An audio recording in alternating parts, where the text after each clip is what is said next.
where would we be today without Dr. Tom Ferrara, if you'll come up. Dr. Mark Asparilla, will you come up? And Dr. David Klein, will you come up, please?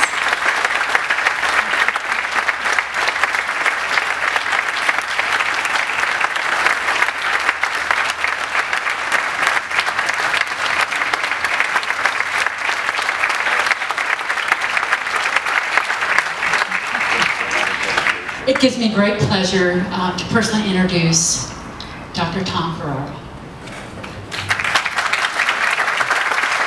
Thank you very much, Suzanne.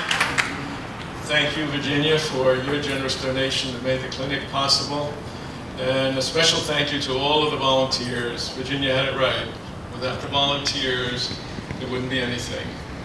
I'll very briefly give you a background on how the pharmacy started, which was really a precursor to the clinic. It all began, strangely enough, at Sacred Heart Conference of the Society of St. Vincent de Paul down in Punta Gorda. I was president of the conference back in 1997, and I saw a little ad that talked about free medication, and I knew that some of our clients could use it. We could never afford to do it for them. So I wrote away, and I got a reply from the Pharmaceutical Manufacturers and Research Association. And I had one of our volunteers, I sort of twisted her arm, and she started working with some of our patients, and the manufacturers filled the prescriptions time and time again for these people. It was long-term needs that they had, lifetime needs, but they did it. And then we skipped forward to the fall of 1998. And I'm attending a conference out in, I think it was St. Louis that year, a national meeting of the Society of St. Vincent de Paul. And I heard during a social somebody talking about a free pharmacy, and it caught my ear. And Baton Rouge had started a free pharmacy back in 1995, so I got a hold of a manual there and started looking at it. And in February of '99, I decided I'd try to give it a shot. So the work began on trying to formulate how this pharmacy would work. And part of it would be the pharmaceutical manufacturers. I knew that would work. And then based on the Baton Rouge model, free samples from the doctors would be the other element. One of the big breakthroughs towards this came in the fall of '99 when Dr. Mark Asparilla, when I approached him, I forget exactly how we met, and he'd lined up a meeting for me with about 100 doctors. There was a mandatory meeting at St. Joe's Hospital, the old St. Joe's. And I was curious, you know, would the doctors support us with their precious free samples?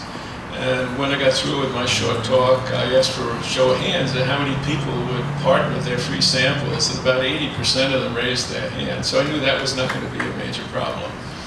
So then we moved forward, and we got applied to the IRS for a 501c3 not-for-profit. In February of 2000, Bill Appel and myself, he was the first pharmacy manager, we drove up to Gainesville where the State Board of Pharmacy was having a formal meeting, and we pleaded our case for a free pharmacy. We didn't know how they would react because there ain't no free pharmacies in Florida. But after about a half an hour, they were very friendly. We walked out and drove home knowing that we had our license.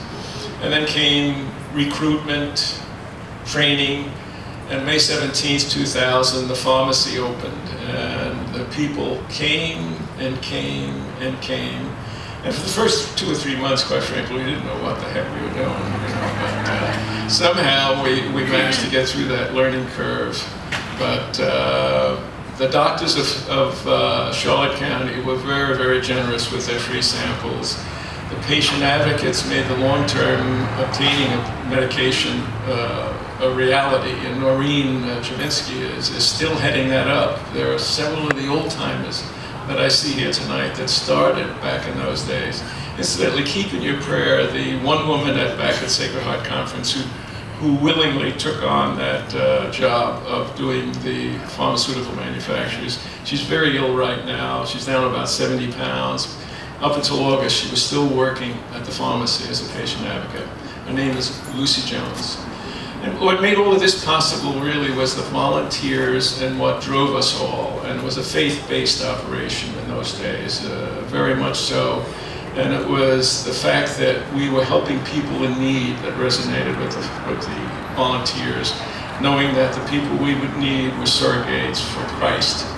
So I'm glad to see that that kind of thing is actually continuing on in the clinic as we know it today. And Virginia, thank you from the bottom of my heart for continuing on with an even better work.